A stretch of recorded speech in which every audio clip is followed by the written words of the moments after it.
ሰላም አለይኩም ወራህመቱላሂ ወበረካቱ። እነዚህ ሁለት ንግግሮች እስቲ አድምጡ። ያው ስልጤነት ማለት ሙስሊምነት ጋራ የማይነጣጠል የስልጤነት ማንነት የስልጤነት ታሪክ ከዑለማና ከዲን ጋር የተያያዘና ይህ ሁሉ የሚደረገው እናንተ ሁለታችሁ ተስማሙ። እስኪ ሁለታችሁ ተስማሙ። ሲምፕል ጥያቄ ነው። ስልጤ ስንት ፐርሰንት ነው? ዝም ብለህ በገንዘብ አሁን ላይ ከረንት ይባላል። አብዛኛው ሰው 99% ሙስሊም ነው። አብዛኛው እኔ ከእንትኔም ሳብስ ነበር። ምንድነው ይሄንን ያነሳው አለ አንዳንድ ቦታዎች ላይ ለምንድን ነው የምታቀሳስሩት? አላማው ምንድን ነው? እሺ ምንድን ነው የተደገሰው ነገር?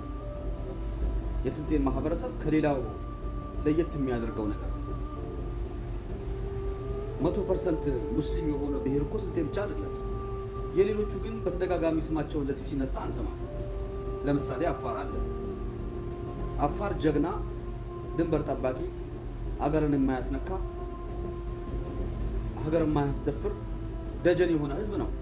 በእምነቱ የማይደራደር 100% ሙስሊም የሆነ ክልል ነው።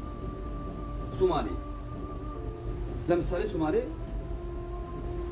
100% ሙስሊም የሆነ ነው። ሀደሬ፣ ሌሎችም ወለኔ፣ አርጎባ፣ ወሎ ደግሞ የዑለማ መፍለቂያ የሙስሊሞች ዋና የትምህርት መቅሰሚያ ስፍራ ነው ወሎ። ወርጂስ የአርሲ ኦሮሞ ሙሉ በሙሉ ሙስሊም አይደለም እንዴ? የጅማ ኦሮሞ ሙሉ በሙሉ ሙስሊም አይደለም እንዴ?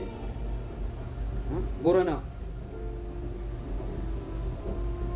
ለምንድን ነው አንድ ብሔር ላይ አነጣጥራችሁ ትኩረት እንዲደረግና ከሌላው ማህበረሰብ ጋር ለማጋጨት በሚመስል መልኩ የምታቀሳስሩት? ለምንድን ነው ስልጤ ከሌላው ማህበረሰብ በተለየ መልኩ ለየት ያለ የያዘው ምንድን ነው? እንደዛ እስከሆነ ምንድን ነው ይገባዋል ብላችሁ እስከዛሬ ድረስ ትልቅ የሚባል መስጂድ፣ ትልቅ የሚባል መድረሳ የሰራችሁት ነገር ምን አለ?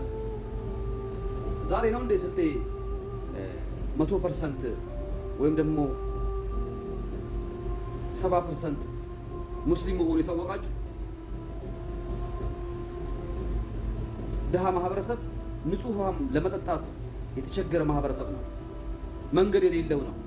መንገድ እናቶች ምጥ ቢይዛቸው በስነ ስርዓቱ አምቡላንስ የሚገባበት ደህና መንገድ የሌለው ማህበረሰብ ነው።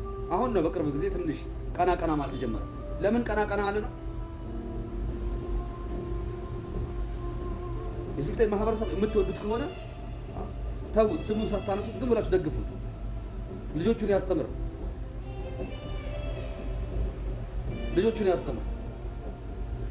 እንደዚህ ገፋፍታችሁት እናውቃለን እኮ መስጂድ ውስጥ መጥቶ በጥይት ተጠብሶ ሞቶ ማንም የጮህለት የለም፣ የተናገረለት የለም። ልጆቹን ጥሎ የሞተ ማለት ነው።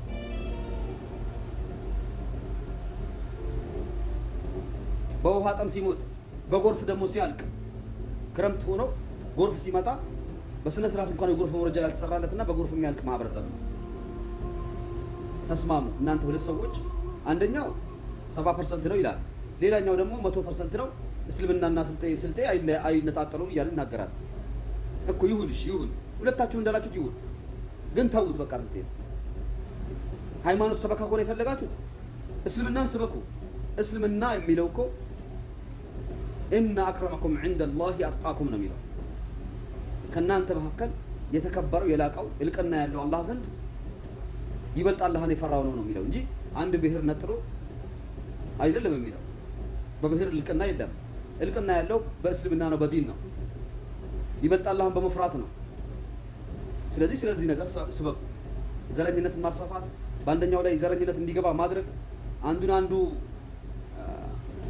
መንፈሳዊ ቅናቻ አድሮበት ጥላቻ እርስ በርስ እንዲያሳድር እነሱ ከኛ በምን በልጠው በሚዲያ ይወራላቸው እያላችሁ ሙስሊሙም ሌላው ብሔር ስልጤውን ሙስሊም እንዲጠላ እያደረጋችሁ ነው። እንኳን ሌላው ሃይማኖት አይደለም። ይበቃል ነው የምለው እኔ ማለት ነው።